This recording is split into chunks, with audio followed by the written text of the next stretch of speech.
असते single sale आहे हा युकॅरियोट, सिंगल सेल युकॅरियोट.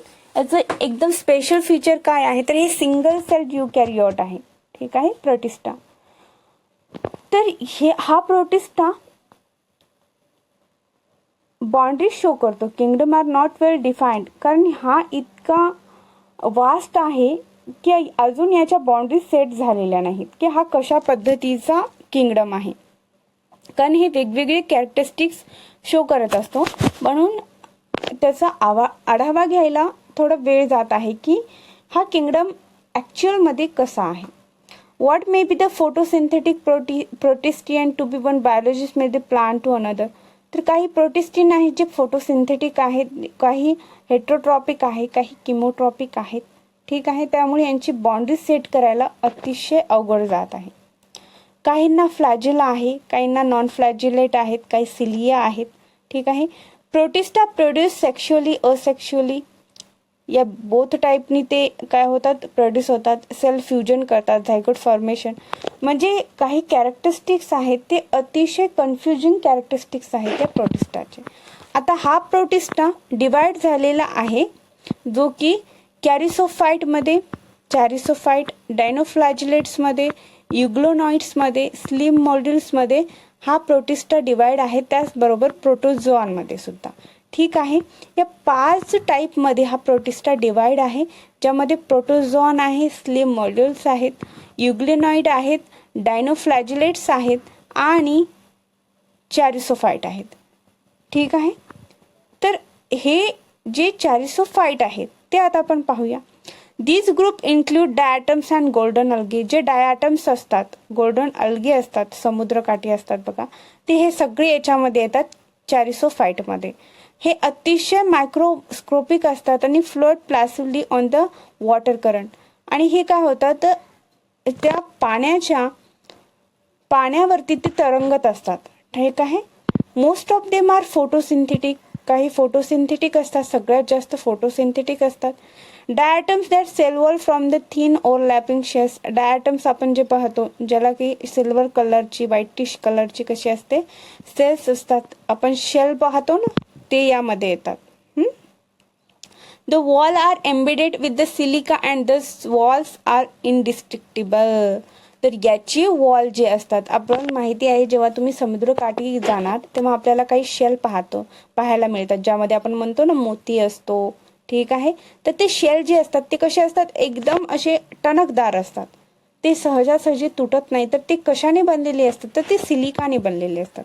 असा सुद्धा MCQ येऊ शकतो. तर तुम्हाला इथे लक्षात ठेवायचं आहे की जे सेल वॉल असतात, सेलचं वॉल आहे ते सिलिकाने बनलेलं आहे. या कशामध्ये आपण पाहत आहात, तर आता आपण प्रोटिस्टामध्ये आलो आहात. तर प्रोटिस्टा किंगडममध्ये शेल वॉल हे कसे बनलेले असतात, सिलिकामध्ये बनलेले असतात. The accumulation over the billions of years refer to diatomaceous earth. आणि आपल्याला माहिती आहे हजारो वर्षापासून तिथे जमा होत आहेत आणि त्यामुळे ते डायटमस अर्थ म्हणून ओळखल्या जाते. Being gritty this soil is use in polishing, filtration, oil, syrup. तर हे डायटमस आहे, ज्याचे सिलिका सेलवॉल आहे, तर हे अनेक कामासाठी यूज होतं, ज्यामध्ये पॉलिशनिंग आहे, फिल्ट्रेशन करण्यासाठी ऑइल, त्यानंतर सिरप्स असतात ते फिल्ट्रेशन करण्यासाठी या सिल्वरचा यूज होतो, सिलिकाचा यूज होतो. Diatoms are the chief producers in the ocean. आणि हे काय आहे, चीफ प्रोड्युसर्स आहे ओशनचे. ठीक आहे. त्यानंतर डायनोफ्लॅजिलेट्स आहेत. These organism are mostly marine. तर हे कसे आहेत, मराईन वॉटरमध्ये असतात, फोटोसिंथेटिक असतात. हे येलो, ग्रीन, ब्राऊन असे कलर शो करत असतात. याचा आपण जे स्पेशल म्हणजे जे युनिक कॅरेक्टरिस्टिक्स आहेत तेच पाहत जाऊया, जेणेकरून आपलं रिव्हिजन हे फास्ट होईल. ठीक आहे. तर हे जे आहेत, हे जे प्रोटोझोआन, हे जे डायनोफ्लॅजिलेट्स आहेत ते कसे आहेत, याच्यामध्ये फ्लॅजिला आहेत, जे की मूवमेंट करण्यासाठी त्यांना सोपं जातं. त्यामध्ये रेड डायनोफ्लॅजिलेट्स आहेत. ठीक आहे, जे की रॅपिड मल्टिप्लिकेशन दाखवतात आणि त्यामुळे काय होतं, आपल्याला आपण समुद्र लाल झाला असं म्हणतो, रेड टाईड आल्या, लाल टाईड आल्या असं म्हणतो. तर ते का आल्या म्हणतो, कारण हे रेड डायनोफ्लॅजिलेट्स त्यामध्ये जास्त असतात, कारण त्यांचं मल्टिप्लिकेशन हे फास्ट होतं त्या टाइममध्ये आणि त्यामुळे सगळे जो समुद्र आहे तो लालसर दिसतो, कारण त्यांच्यामध्ये रेड डायनोफ्लॅजिलेट्स असतात. हे तुम्हाला इथे लक्षात ठेवायचं आहे. ते टॉक्झिन रिलीज करतात खूप लार्ज नंबरमध्ये आणि त्यामुळे जे त्या समुद्रामध्ये असलेले छोटे छोटे ॲनिमल्स असतात ते किल होतात, मारल्या जातात या डायनोफ्लॅजिलेट्समुळे. तर एवढंच लक्षात ठेवा, डायनोफ्लॅजिलेट्स हे रेड डायनोफ्लॅजिलेट्स असतात. ते समुद्र अगदी लाल होतो तेव्हा म्हणतो ना, ते रेड डायनोफ्लॅजिलेट्स असतात आणि ते टॉक्झिन रिलीज करतात, ज्याने की जे मरीन ॲनिमल्स असतात ते मरतात, फिशेस सुद्धा मरतात. त्यानंतर या प्रोटिस्टामध्ये आहे युग्लोनॉइड. ठीक आहे, थर्ड कॅटेगरी काय आहे, थर्ड ग्रुप कोणता आहे, euglenoid. Majority of them are fresh water. आता हे फ्रेश वॉटर आहेत. याबद्दल सांगायचं झालं तर यामध्ये 2 फ्लॅजिला आहेत, एक शॉर्ट असतो आणि एक लॉंग असतो. युग्लोनाइट मध्ये लक्षात ठेवायचं, यामध्ये 2 फ्लॅजिला असतात, एक शॉर्ट असतो एक लॉंग असतो. ठीक आहे, आणि याच्या साह्याने ते काय करतात तर presence of sunlight, photosynthetic sunlight शोधतात.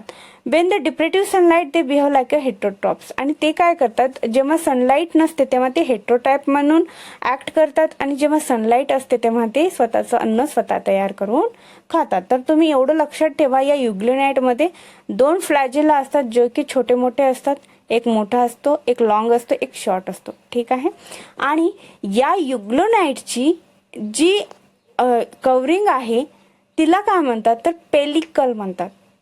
पेलिकल म्हणतात का, तर ही पेलिकल कशापासून बनलेली आहे तर प्रोटीन रिच लेअर असते, प्रोटीन पासून बनलेली आहे आणि ती अतिशय फ्लेक्झिबल बॉडी ठेवण्यासाठी महत्वाची आहे. या युग्लिनाइड मध्ये तुम्हाला काय लक्षात ठेवायचं आहे, युग्लिनाइड मध्ये 2 फ्लॅजिला आहेत, एक शॉर्ट आहे एक लॉंग आहे. या युग्लिनाइडची जी बॉडी आहे ती अतिशय फ्लेक्झिबल आहे. तर ती कशामुळे फ्लेक्झिबल आहे, कारण त्याच्यामध्ये प्रोटीन रिच एक लेयर आहे आणि त्या लेयरला म्हणतात पेलिकल. हे पेलिकल तुम्हाला विचारू शकतात. प्रत्येक जण काय करतं की आपण जेव्हा रीडिंग करतो तेव्हा आपली रीडिंग आपण एवढ्या फास्ट पद्धतीने करतो की आपण हे महत्वाचे पॉइंट सोडून देतो. तर हे पेलिकल अतिशय महत्वाचं आहे, कारण पेलिकल हे युग्लोनाइड मध्येच आहे जे की प्रोटीन रिच लेयर आहे आणि त्याचमुळे हे युग्लोनाइड फ्लेक्झिबिलिटी त्यांच्यामध्ये येतं. तर या पेलिकल त्याचं बॉडी कव्हरिंग असल्यामुळे. तर हे तुम्हाला लक्षात ठेवायचं. याच्यामधलं एक्झाम्पल युग्लिना आहे. तर नंतर स्लिम मॉड्यूल्स पाहूया. स्लिम मॉड्यूल्स पाहताना आपल्याला स्लिम मॉड्यूल्स आर सॅप्रोफायटिक प्रोटिस्ट. आता हे कोणते प्रोटिस्ट आहे तर हे सॅप्रोफायटिक आहे. आता सॅप्रोफायटिक म्हणजे काय तर डेड अँड डिके ऑर्गॅनिझमवर ही काय करतात, आपला उदरनिर्वाह करतात. तर स्लिम मॉड्यूल्स सॅप्रोफायटिक प्रोटिस्ट आहेत. तुम्हाला विचारू शकतात सॅप्रोफायटिक प्रोटिस्ट कोणते आहेत, त्यामध्ये तुम्हाला खाली ऑप्शन देऊ शकतात की युग्लोनाइड आहे का सॅप्रोफायटिक, का आपण जे डायनोफ्लॅजिलेट पाहिले ते आहेत का स्लिम मॉड्यूल्स आहेत का प्रोटिझोन्स आहेत. तर तुम्हाला करेक्ट आन्सर ओळखता आलं पाहिजे की स्लिम मॉड्यूल्स हे सॅप्रोफायटिक प्रोटिस्ट आहेत. ठीक आहे, ते डेड अँड डिके ऑर्गॅनिझमवर जिवंत आपला उदरनिर्वाह करतात. अजून यामध्ये पाहायचं झालं तर हे सुटेबल कंडिशनमध्ये ते काय करतात की प्लाझ्मोडियम फॉर्म करतात. May grow and spread several feet during unfavourable condition. Plasmodium differentiate into fruiting bodies आणि ते पोर्स फॉर्म करतात. अच्छा, तर हे स्लिम मॉड्यूल्स काय करतं की प्लाझ्मोडियम फॉर्म करतं. फेवरेबल कंडिशनमध्ये प्लाझ्मोडियम फॉर्म करतं आणि जेव्हा अनफेवरेबल कंडिशन असते हे प्लाझ्मोडियम काय करते फ्रुटिंग बॉडीजमध्ये कन्वर्ट होते. ठीक आहे, मग हे स्पोर्स जे आहेत ते ट्रू वॉल्स असतात. यामध्ये जे स्पोर्स असतात त्यांना वॉल असते. They are extremely resistant, survive for many years adverse condition. आणि त्यांची जी ही वॉल आहे ती ॲडवर्स कंडिशनमध्ये सुद्धा त्यांना जिवंत ठेवण्यासाठी महत्त्वाची ठरते. ठीक आहे, एवढं तुम्ही लक्षात ठेवा की स्लिम मॉड्यूल हे सॅप्रोफायटिक प्रोटिस्ट आहे. यामध्ये ते प्लाझ्मोडियम फॉर्म करतात. जे प्लाझ्मोडियम फेवरेबल कंडिशनमध्ये असतं ते प्लाझ्मोडियम फॉर्म करतात आणि अनफेवरेबल कंडिशन झाल्यानंतर हे प्लाझ्मोडियम ब्रेक होतं आणि याच प्लाझ्मोडियम ब्रेक झाल्यानंतर ते फ्रुटिंग बॉडीजमध्ये चेंज होतात. ते स्वतःला एक घट्ट अशी ट्रू वॉल लावतात आणि ते ट्रू वॉल कशी असते, रेजिस्टंट करते हाय हीटला, हाय टेम्परेचरला, हाय कोल्डला. ठीक आहे. त्यानंतर आहे प्रोटोझोआन. हा प्रोटिस्टच आहे. प्रोटोझोआन हा प्रोटिस्ट आहे. All protozoans are heterotrophic and live as a predator or parasite. तर हे प्रोटोझोआन कसे असतात, हेट्रोट्रॉप्स असतात, जे की स्वतःचं अन्न मिळवण्यासाठी दुसऱ्यांवर डिपेंड असतात. त्यामध्ये ते प्रेडिटर म्हणून काम करतात, प्रेडिटर म्हणून भक्षक म्हणून काम करतात. आणि पॅरासाइट, पॅरासाइट म्हणजे काय, तर ते लिव्हिंग ऑर्गॅनिझमवर त्यांच्यावरती राहून उदरनिर्वाह करतात, त्यांच्यावर राहून. ठीक आहे. They are believed to be primitive relative of animal. There are 4 group of protozoan. त्यामध्ये ॲमिबॉइड प्रोटोझोआन आहे, जे की ॲमिबॉइड लाईक कॅरेक्टरिस्टिक दाखवतात. त्यानंतर फ्लॅजिलेटेड प्रोटोझोआन आहेत. त्यानंतर फ्लॅजिलेटेड म्हणजे ज्याच्यामध्ये फ्लॅजिला प्रेझेंट असतील असे प्रोटोझोआ. सिलिएटेड प्रोटोझोआ म्हणजे ज्याच्यामध्ये सिलिया आहे मोमेंट करण्यासाठी. त्यानंतर स्पोरोझोआ. स्पोरोझोआन म्हणजे जे स्पोर्स फॉर्म करतात, जे प्लाझ्मोडियम फॉर्म करतात. प्लाझ्मोडियम नंतर फ्रुटिंग बॉडीमध्ये कन्वर्ट होते, म्हणजे जे स्पोर्स फॉर्म होतात. तर अशा पद्धतीने आपण इथे किंगडम मोनेरा, किंगडम प्रोटिस्टा हे कव्हर केलेलं आहे. आणि आता आपण पाहणार आहोत किंगडम फंगाय. कोणी फंजाय म्हणाल, कोणी फंगाय म्हणेल. तर या किंगडम फंगीमध्ये काय आहे, आपल्याला एकतर माहिती आहे हे हेट्रोट्रॉपिक आहे आणि यामध्ये एक स्पेशल सेल कवरिंग होती. सेल कवरिंगला नाव होतं, ते तुम्ही मला कमेंट सेक्शनमध्ये टाका. आणि मी सुद्धा इथे सांगते की जी स्पेशल कवरिंग होती ती चिटिन नावाने ती ओळखल्या जाते. ती किंगडम फंगायमध्ये आपण शिकत आहोत. किंगडम फंगाय हे सॅप्रोफायटिक आहे, पॅरासायटिक आहेत. ठीक आहे. ते सिम्बॉइड असोसिएशन दाखवतात. कुणासोबत, तर अल्गी सोबत दाखवतात. कोण, फंगाय. फंगाय आणि अल्गी हे एकत्र सिम्बॉयटिक असोसिएशन दाखवतात. ओके. त्यानंतर they can live as a symbiote in association with algae as a lichen with root higher plant of mycorrhiza. ठीक आहे. Reproduction in fungi can takes place by vegetative means. याच्यामध्ये reproduction होतं ते vegetative मीन्सनी होतं, म्हणजेच fragmentation, fission, बडिंगनी होतं. Asexual reproduction is a spore. Reproduction होतं कशामध्ये होतं, तर व्हेजिटेटिव्ह रिप्रोडक्शन दाखवतं. कोण, फंगी. हे लक्षात तुम्ही ठेवा. फंगी कसं दाखवतं, व्हेजिटेटिव्ह रिप्रोडक्शन. फंगी आपले काही टाईप दाखवते, काही ग्रुपमध्ये कॅटेगरीज केलेली आहे, ती डिवाइड केलेली आहे. तर पहिला आहे फायकोमायसिट्स. आता हे फायकोमायसिट्स हे ॲक्वेटिक हॅबिटॅटमध्ये असतात. ते डिके, मॉइस्ट, डॅम्प फूडवर जिवंत असतात. ऑब्लिगेट पॅरासाइटमधून ते डिपेंड असतात प्लांटवरती. ठीक आहे. The mycelium is aseptate and coenocytic. तर यामध्ये जे मायसिलियम ते असेप्टेड असते आणि कोयनोसिटिक असते. ठीक आहे. ते असेक्शुअल रिप्रोडक्शन दाखवतात, ज्यामध्ये ते झूपोस फॉर्म करतात. ठीक आहे. तुम्हाला एवढंच इथे लक्षात ठेवायचं आहे. तुम्हाला कन्फ्यूज होत असेल की फायकोमायसिटिम म्हणजेच हे जे फंगी आहे ते ॲक्वेटिक हॅबिटॅटमध्ये असतात. ठीक आहे. एवढं तुम्ही लक्षात ठेवा. त्यानंतर अस्कोमायसिटी. अस्कोमायसिटी आहे तिला सॅक फंगी असे म्हणतात. हे युनिक कॅरेक्टरिस्टिक्स फक्त लक्षात ठेवा. अस्कोमायसिटी काय आहे, तर सॅक फंगी आहे, ज्याच्यामध्ये पेनिसिलियम हे तिचं एक्झाम्पल आहे. बाकी त्याचे कॅरेक्टरिस्टिक्स दिलेले आहेत. ठीक आहे. बेसिडोमायसिटी ही सुद्धा एक फंगीचा कॅटेगरी आहे, ज्यामध्ये मशरूमची कॅटेगरी म्हणून ओळखला जाते. आपण जर विचारलं तुम्हाला मशरूम कोणत्या फंगीमध्ये येतं, तर त्यामध्ये बेसिडोमायसिट्समध्ये हे मशरूम येतं. ठीक आहे. त्याला ब्रॅकेट फंगी म्हणतं, पफबॉल फंगी म्हणतं. ठीक आहे. पफबॉल फंगी किंवा ब्रॅकेट फंगी म्हटल्यानंतर तुम्हाला बेसिडोमायसिटी लक्षात आली पाहिजे. त्यानंतर ड्युरोमायसिटी. ड्युटेरोमायसिट्समध्ये काय आहे, तर हे इम्परफेक्ट फंगी आहे. इम्परफेक्ट फंगी आहे जी की असेक्शुअल रिप्रोडक्शन आणि व्हेजिटेटिव्ह फेजने रिप्रोडक्शन दाखवते. स्वतःचं मल्टिप्लिकेशन ती असेक्शुअल आणि व्हेजिटेटिव्ह फेजेसने करते. ठीक आहे. तर ड्युटेरोमायसिटी कशी आहे, इम्परफेक्ट फंगी आहे. तुम्हाला विचारलं की इम्परफेक्ट फंगी कोण आहे, तर ड्युटेरोमायसिटी. ठीक आहे. तर अशा पद्धतीचे हे फंगीचे टाईप आहे, ज्यामध्ये ड्युटेरोमायसिटी ही इम्परफेक्ट फंगी आहे. बेसिडोमायसिटी म्हणजे मशरूमची. ठीक आहे. त्यानंतर आहे अस्कोमायसिटी म्हणजे सॅक लाईक फंगी आणि फायकोमॅसिटी म्हणजे जे ॲक्वॅटिक फंगी आहे ज्यामध्ये झूपोर्स फॉर्म होते ती फंगी. अशा पद्धतीने ही फंगी आपण इथे कव्हर केलेली आहे.